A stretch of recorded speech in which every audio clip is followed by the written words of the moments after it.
कार्यक्रम के पुण्यार्चक हैं श्री राजेंद्र प्रसाद जैन, श्रीमती ममता जैन, श्री प्रशांत जैन, श्रीमती दिव्या जैन, पारस जैन, श्री भरत जैन, श्रीमती सौम्या जैन एवं समस्त परिवार, मुंबई।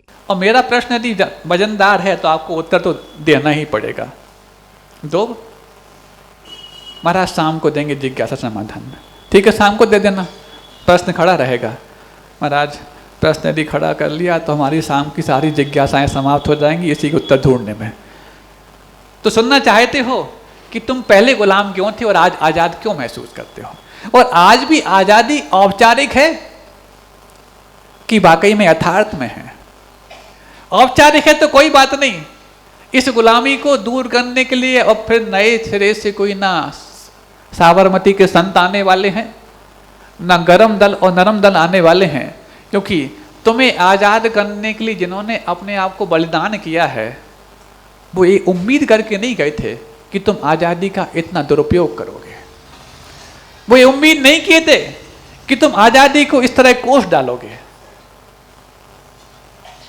वो तो ये मान के गए थे कि मैंने तुम्हें आजाद कराने के लिए अपना बलिदान दिया है तो तुम आजादी के हकदार थे इसलिए। लेकिन तुमने हकदारी नहीं जगाई, हकदारी नहीं जताई, लेकिन गुलामी के एक के बाद एक मंजर को अपने माथे पर लिए घूम रहे हो। उसमें ही एक और नई गुलामी जिसको AI की गुलामी है, आर्टिफिशियल इंटेलिजेंस की गुलामी। एक छोटी सी बात याद आ गई, हम शुरुआत उस समय से भी करेंगे जब लोग अपने आप को गुलाम मानना प्रारंभ किए थे। ऐसा नहीं कि ईस्ट इंडिया कंपनी आ गई और अचानक उस दिन से लोग गुलाम मानने लगे। ये गुलाम मानने की शुरुआत कब से हुई ये भी आपको जानना आवश्यक है, क्योंकि जब तक हम अपने आप को गुलाम नहीं मानेंगे आजाद होने की चिंता कैसे करेंगे और आजाद होने की शुरुआत कैसे करेंगे। बात समझ में आ रही है? तो ये AI की गुलामी। एक बार गांधी जी ने बहुत अच्छी बात कही और गांधी जी की उस बात को सुनकर के कुछ वर्षों बाद एक किसी पत्रकार ने 1942 में जब भारत छोड़ो आंदोलन चल रहा था तो उस वक्त गांधी जी को याद दिलाते हुए एक बात पूछी, महात्मा जी क्या आपको पता है जब असहयोग आंदोलन चल रहा था 1919 के दरमियान, उस वक्त आपने एक बयान दिया था, सुन रहे हो? आप सब आजाद नागरिक के बाशिंदे हो कि नहीं? हो कि नहीं? क्या अभी शक है कुछ? तो हाँ तो बोलो। महाराज खो गए हम। खो गए तो कोई बात नहीं, सो गए ऐसा मत कहना, नहीं तो मुश्किल पड़ जाएगी। आप लोग सब आजाद भारत के बाशिंदे हो। 75 वर्ष आजादी का अमृत महोत्सव पिछले वर्ष मनाए थे ना। हर घर तिरंगा की बात चलाई थी, अब हर घर पगड़ी की बात हम चलाएंगे। हर घर पगड़ी होगी। अभी 15 अगस्त नहीं, हमारी पगड़ी दिवाली तक होगी। हर घर पगड़ी होगी।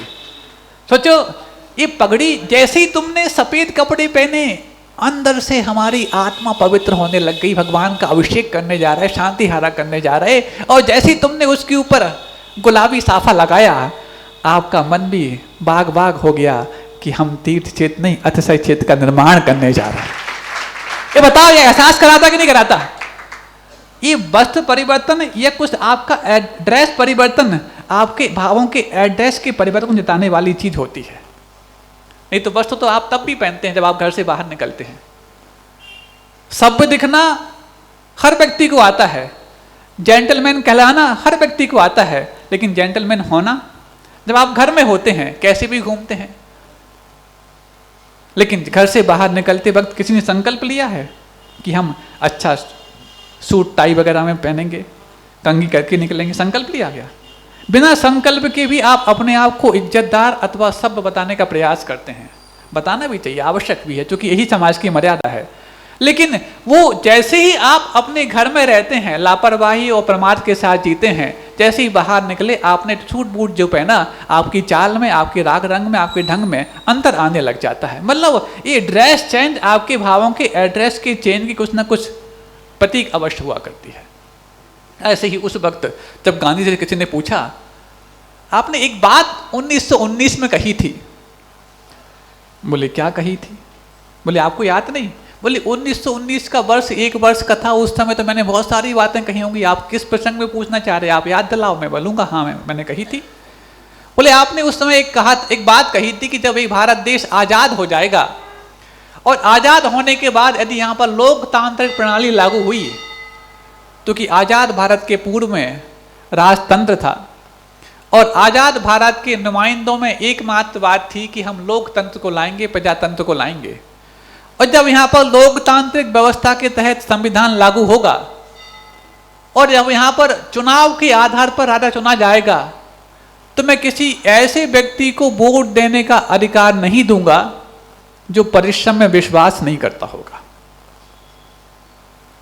मैं ये नहीं कहना चाहता कि जो ऑफिस में काम करता होगा उसको मैं वोट देने का अधिकार नहीं दूंगा। ऑफिस में काम करने के अलावा उसको फील्ड पे जाके परिश्रम करना होगा, उसी को वोट देने का अधिकार होगा। ऐसे किसी भी व्यक्ति को वोट देने का मैं अधिकार नहीं दूंगा जो परिश्रम से घबराता होगा। और अब 1942 आ गया है, भारत छोड़ो आंदोलन छिड़ गया है और उम्मीद है कि भारत आज़ाद होगा। अब ऐसे में आपके उस विचार के प्रति आपके क्या भाव हैं? तो गांधी जी कहते हैं, अब तो मैं उस विचार को लागू करने के लिए बिल्कुल आमादा हूं। मैं ऐसे किसी भी व्यक्ति को वोट डालने का अधिकार नहीं दूंगा जो परिश्रम में विश्वास नहीं करता होगा। सुन रहे हो आजाद भारत के नुमाइंदो, सुन रहे हो मेरी बात?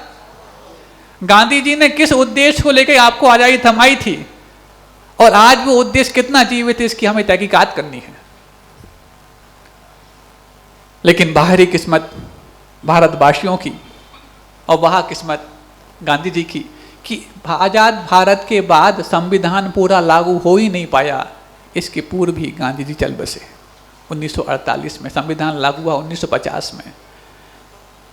लेकिन ये प्रश्न उठता है, गांधी जी ने ऐसी बात क्यों कही?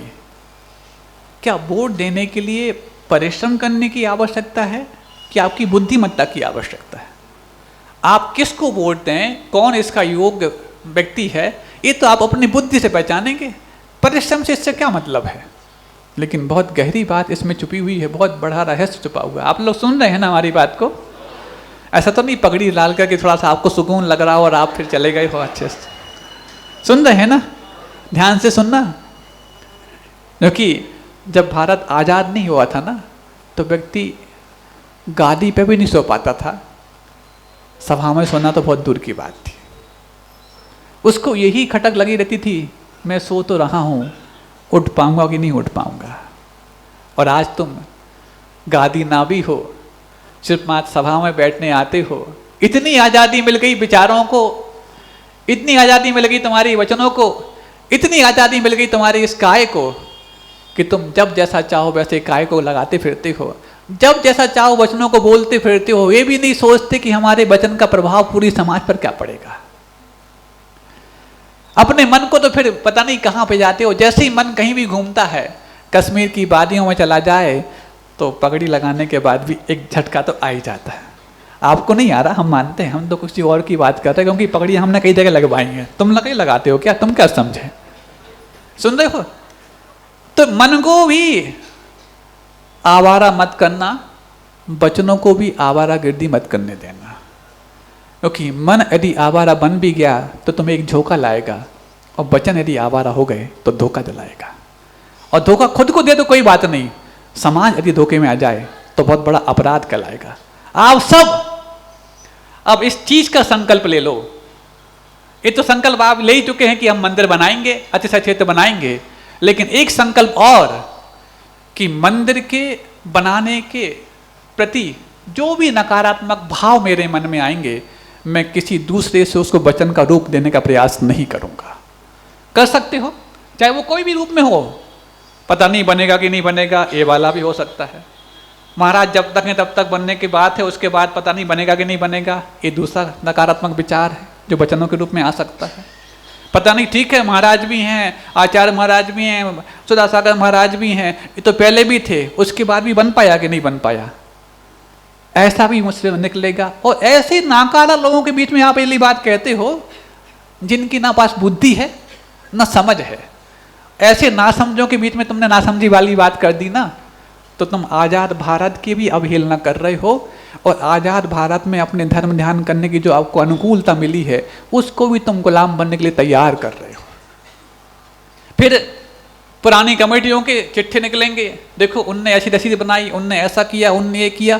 अरे गलती किससे नहीं हो जाती? क्या अपने बच्चे से गलती हो जाती है तो उसको यूं ही हम जग जाहिर करते हैं? चौराहे पे जाके उसको हम तिरस्कृत करते हैं? नहीं करते। गलती हो जाती, संभालने का प्रयास करते हैं, मनुष्य तो हैं। और गलती जहाँ समाधान प्राप्त होती है, वहाँ जाकर चर्चा करें तो समाधान मिल जाएगा। पुराने लोगों पर भी उतना ही आपको फक्र होगा, क्योंकि वो लोग भी कोई आपके नौकर नहीं थे कि आपने वेतन देके उनको लगा दिया, वो कमेटी में बिठा दिया हो। और आज भी जो बने हैं वो कोई आपके कर्मचारी नहीं हैं कि वेतन देके उनसे आप काम कराओ। आपके धन को सदुपयोग में लगाने के लिए उनने बहुत बड़ा जिम्मेदारी वाला पद अपने कंधों पर लिया है, जो कहाँ नहीं होती।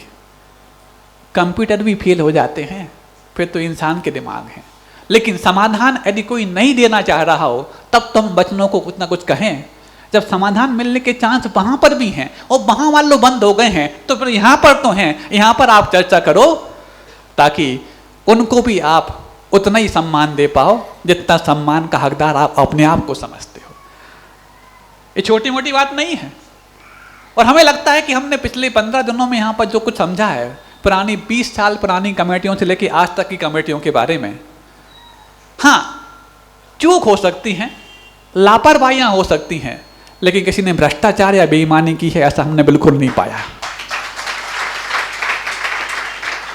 और यदि आपको लगता है कि कोई भ्रष्टाचार किया है और बेईमानी की है, तो आपको एक बात समझ लेनी चाहिए, आप किसी की बेईमानी के ठेकेदार और थानेदार मत बनो, क्योंकि थानेदार बन के कर्म अपने आप बैठा हुआ है।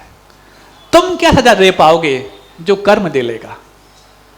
और जब तुम्हें उसकी भ्रष्टाचारी और बेईमानी पर शक नहीं है तो लापरवाही तो खुद से भी हो जाती है, उससे हो गई कौन सी बड़ी बात है। और लापरवाही यदि हुई है तो ठीक ठाक भी हो सकती है, भी अच्छी बात है। बात समझ में आ रहे हो? मैंने पूरा समझ लिया है। 20 साल पुरानी से लेके अभी तक जितनी मेरी दिमाग में आई हैं, उसके पहले तो बहुत बड़े बड़े काम थे ही नहीं।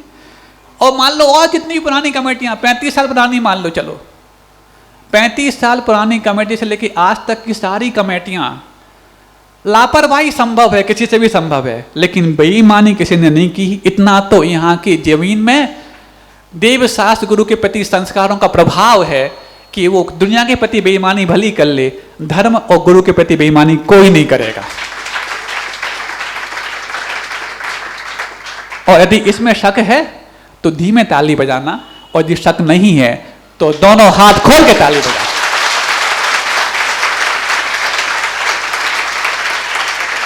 और मुझे लगता है कि आपके खुले हाथ मात्र खुले हाथ नहीं है, तुम्हारा खुला दिल है जिसने सारी कमेटियों को क्लीन चिट दे दी है। देना आवश्यक है। अब रही बात कहाँ कुछ चूक हो गई हैं, कहाँ रसीदें बनी कट्टे से वापस उस खाते में उतर नहीं पाई, इन सब का समाधान तो हो सकता है, बैठ करके हो सकता है, 1 घंटे में हो सकता है, 10 मिनट में हो सकता है। लेकिन वो 10 मिनट का समाधान ना पा करके आप यदि घंटों और दिनों का व्यवधान पैदा कर देंगे तो इतने बड़े जो यज्ञ के लिए हम तैयार हो रहे हैं, वहाँ पर आपकी संविधाएं तो नहीं लगी, वहाँ पर उस यज्ञ की आग में आपने पानी पटक दिया जो बुझ करके धुआं पैदा कर दिया। ऐसा धुआं पैदा करने का अधिकार किसी को नहीं मिला है। मैं आपको सावधान भी कर रहा हूँ और समाधान देने का वादा भी कर रहा हूँ। आप समाधान नहीं पाना चाहते तो मैं आपको सावधान कर रहा हूँ, आपको बर्दाश्त भी नहीं किया जाएगा। सुन रहे हैं आप लोग? सब समझ रहे हैं ना? हाँ, एक चीज और समझ लीजिए, फिर भी मान लो, क्योंकि नाना मुंडा नाना बनना ये सब है, नीति है, सबकी अपनी अपनी बुद्धियां होती हैं। फिर भी किसी ने, मान लो मैंने तो और आप सबने तो सबको क्लीन चिट दे दी, फिर भी किसी व्यक्ति के मन में कर्म के उदय में बेईमानी आ भी गई हो तो उसने ऐसा निकाचित कर्म बंद कर लिया होगा कि तुम जो भी सजा या जो भी उसका दुष्प्रचार या छवि बिगाड़ने का प्रयास कर रहे होगे, उससे भी बड़ा प्रचार प्रसार वो कर चुका होगा। इसलिए आप थानेदार बनने का प्रयास ना करें। एक बहुत अच्छी नीति जो गुरुदेव की है मैं आपको बताना चाहता हूं, तो कि सारे यहाँ पर गुरुदेव के भक्त बैठे हुए हैं, सुनना चाहते हो? बहुत गजब की नीति है। और इस पर तुम यदि अपने आप को चलाना शुरू कर दिए इतना खुशनुमा माहौल यहां बन जाएगा कि आपके अपने स्वयं के विचारों पर आपको फख्र अवश्य होगा। वो नीति ये है, करने वाले के दोष कहने वाले में तुरंत आने लग जाते हैं। फिर से एक बार कहें, ये गुरुदेव के वाक्य हैं। करने वाले के दोष कहने वाले में तुरंत आने लग जाते हैं। इसका अर्थ हम समझा दे रहे हैं। किसी ने दोष किया, अरे तुम ऐसा, तुम तो भगवान के रूप थे, तुमने ऐसा कर दिया। अब देखना, जैसे ही तुमने किसी व्यक्ति को दोष करते हुए देखा, आप हमारी तरफ देखना आंखों को, बहुत कुछ हम मुख से कम बोलते हैं, एक्शन से ज़्यादा बोल देते हैं, उसको आप देखना। और इस बीच में तुम्हारी ये आंख लग गई तो फिर देख नहीं पाओगे। तुम ऐसा, ये आंखें क्या हो गई, एकदम फटी फटी रह गई। किसी को जिससे हम उम्मीद नहीं करते थे, यदि उसने दोष कर दिया हो, गलती कर दी, अपराध कर दिया हो, तुम ऐसा, मतलब आंखें फटी रह गई। अब हमने पहली बार देखा, तुम ऐसा उसके मुख पर बोला तो हमें बहुत ऑड फील हुआ। अब उससे तो नहीं कह रहे, अरे वो तो ऐसा, वो तो ऐसा। अब देखना हमारी आंखें कैसी हो गई, बंद हो गई। जिस चीज को आप ऑड फील करते हैं उसको अपने अंदर ले जाना नहीं चाहते, तब आप ऑड फील करते हैं कि तुम ऐसे थे। अब हम कहना प्रारंभ कर दिए उसके बारे में, अरे वो तो ऐसा, वो तो ऐसा। अब जिस चीज के बारे में हम कॉमन हो गए या नॉर्मल हो गए, तो वो चीज हमारे अंदर आने की गुंजाइश हमने तभी तैयार कर ली। इसका मतलब करने वाले के दोष कहने वाले में आने की गुंजाइश तैयार हो जाती है। और ये आप अपने जीवन में जो भी दोष आपके भीतर आए हों, सोच के देखना, वो दोष की शुरुआत कब हुई, जब किसी ऐसे दोष करने वाले को हमने देखा होगा, उस समय हमारी आंखें फटी रह गई होंगी। फिर उसके बाद जब हम कहने लग गए, तो वो कहने से ही हमारे अंदर उस दोष की शुरुआत प्रारंभ हो गई। इस कार्यक्रम के पुण्यार्चक थे श्री राजेंद्र प्रसाद जैन, श्रीमती ममता जैन, श्री प्रशांत जैन, श्रीमती दिव्या जैन, पारस जैन, श्री भरत जैन, श्रीमती सौम्या जैन एवं समस्त परिवार, मुंबई।